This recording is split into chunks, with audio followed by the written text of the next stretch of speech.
నమస్కారం అండి. నా పేరు డాక్టర్ కిరణ్ కుమార్ ముక్కు. నేను senior consultant nephrologist KIMS hospital కొండాపూర్లో ఉంటాను. సో ఈరోజు కిడ్నీ ఫెయిల్యూర్ని ప్రారంభ దశలోనే ఎట్లా గుర్తించడం అనేది. సో కిడ్నీ ఫెయిల్యూర్ అనేది ఒకసారి వచ్చింది అంటే దానికి కంప్లీట్ క్యూర్ అనేది ఉండదు. సో ఎప్పుడైతే కిడ్నీస్ డ్యామేజ్ అవుతాయో దాన్ని బ్యాక్ టు నార్మల్ తీసుకెళ్ళడం అనేది జరగని పని. అడ్వాన్స్డ్ కిడ్నీ ఫెయిల్యూర్ అంటే లేట్ స్టేజెస్లో కిడ్నీ ఫెయిల్యూర్ని కనుక్కోవడం అనేది కొంచెం కష్టమైన పని. అండ్ ఒకసారి కిడ్నీ వ్యాధి అడ్వాన్స్ కిడ్నీ ఫెయిల్యూర్కి వెళ్ళిన తర్వాత మళ్ళీ బ్యాక్ స్టేజెస్ అంటే ఎర్లీ స్టేజెస్కి వెళ్ళడం అనేది చాలా కష్టం. ప్రారంభ దశలోనే గుర్తించడం అనేది చాలా చాలా ఇంపార్టెంట్.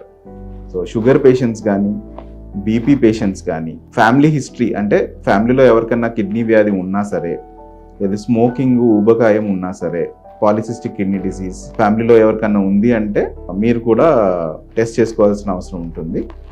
లేదు కిడ్నీలో రాళ్ళు చాలా ఎక్కువ వచ్చి పదే పదే వచ్చి కిడ్నీని డ్యామేజ్ చేస్తుంటాయి, కిడ్నీలో ఇన్ఫెక్షన్స్, మూత్రంలో ఇన్ఫెక్షన్స్ రికరెంట్గా వచ్చి పదే పదే వచ్చి కిడ్నీని డ్యామేజ్ చేసే అవకాశాలు ఉంటాయి. ఇవి కాకుండా పెయిన్ కిల్లర్స్ కానీ, herbal supplements, homeopathy, ayurvedic medicines వల్ల కిడ్నీ అప్పుడప్పుడు డ్యామేజ్ అవుతుంది. కాబట్టి అట్లీస్ట్ సంవత్సరానికి ఒకసారి టెస్టులు చేసుకోవాల్సిన అవసరం ఎంతైనా ఉంటుంది. కిడ్నీ ఫెయిల్యూర్ని ప్రారంభ దశలో ఎలా గుర్తించడం అంటే blood test, urine test, scanning. Blood test అంటే క్రియాటినిన్, బ్లడ్లో ఉండే క్రియాటినిన్ అనే పదార్థాన్ని మనము చెక్ చేసుకొని అది ఎక్కువ ఉంది అంటే కిడ్నీ ఫెయిల్యూర్ ఉండే అవకాశం ఉంటుంది. కాబట్టి వెంటనే నెఫ్రాలజిస్ట్ని వెళ్ళి కలవాల్సిన అవసరం ఎంతైనా ఉంటుంది. సో క్రియాటిన్ అనేది స్టాండర్డ్ ల్యాబ్స్లో 1.2 వరకు ఉండొచ్చు, లేదు 1.17 వరకు ఉండవచ్చు. సో 1.2 ఆర్ 1.17 కన్నా 0.1, 0.05 పెరిగినా సరే వెంటనే డాక్టర్ని సంప్రదించవలసిన అవసరం ఉంటుంది.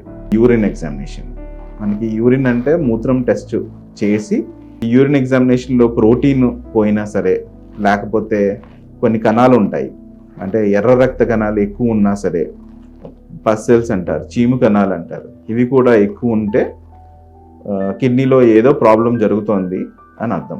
ఇలాగా ఫైండింగ్స్ ఏమైనా ఉంటే వెంటనే నెఫ్రాలజిస్ట్ని సంప్రదించాలి.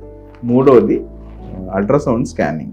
అల్ట్రాసౌండ్ స్కానింగ్ అంటే కడుపు స్కానింగ్ చేసి కిడ్నీలు, 2 కిడ్నీలు, బ్లాడర్ చూస్తాము.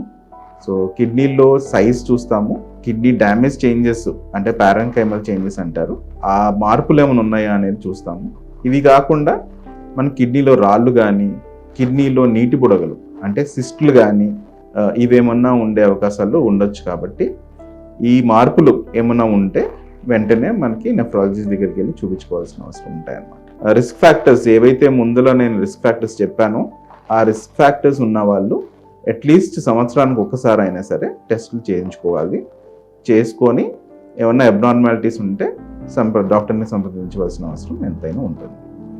సో ఇవి కిడ్నీ ఫెయిల్యూర్ని ప్రారంభ దశలోనే గుర్తింపు చేసే టెస్టులు. Thank you.